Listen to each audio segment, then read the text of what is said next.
Hey guys, welcome back to the BuzWeaver channel, and in our top stories, an update from the post-millennial. Black Hawk pilot Rachel Lobach ignored instructions before mid-air collision over Potomac River.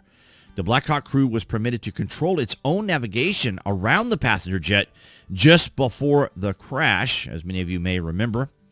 The pilot of the Black Hawk military helicopter that collided with a passenger airplane over Washington, D.C. in January ignored instructions to change course moments before the crash took place, according to a report by the New York Times. Captain Rebecca Lobach, piloting the Black Hawk, was undergoing an annual flight evaluation at the time, while her co-pilot, Chief Warrant Officer 2 Andrew Loyd Eaves, served as the flight instructor. Air traffic controllers had warned the helicopter crew about a nearby passenger airline, and both Lobach and Eaves acknowledged the warning. Option to proceed under visual separation. This is a method where pilots are allowed to continue flying in the area by using their own observations rather than adhering to instructions from air traffic control. And of course, we saw some of the sights and sounds and what transpired. I'm not going to play it here, obviously, because we're on YouTube. The report said that the Black Hawk was only 15 seconds from crossing past with the passenger jet when Eaves informed Lobach that he believed air traffic control wanted them to turn left towards the East River bank.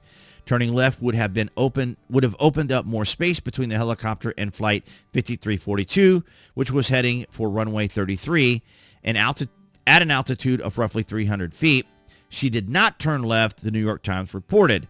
Lobach served as an aviation officer in the Army since July 2019 and had around 500 hours of flying time in the Black Hawk. The Army confirmed in a release she was also a White House military social aide under the Biden administration. I guess that's to make it somewhat political, because we saw some of the wranglings that happened afterwards. And of course, the crash took place on January 29th and over the Potomac River, killing 64 passengers who were on board an American flight airline from Kansas, as well as 3 Black Hawk crew members.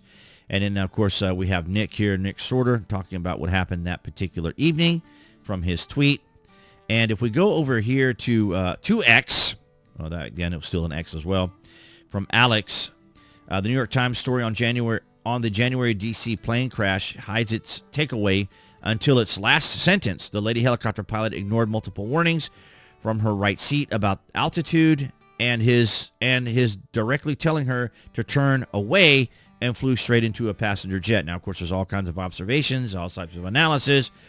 Females have been flying planes since planes and helicopters and flying vehicles have been around, so this isn't anything unusual for them to be flying, or to imply or suggest that because she was a female there was additional problems. And of course, the comments of DEI have always been there. And so we have here from Gary, not only was the Black Hawk flying too high, but in the final seconds before the crash, its pilot failed to heed a directive from her co-pilot, an Army flight instructor, to change course. So they're just trying to re-emphasize and instruct on what all happened there. And of course, we saw from Donald Trump.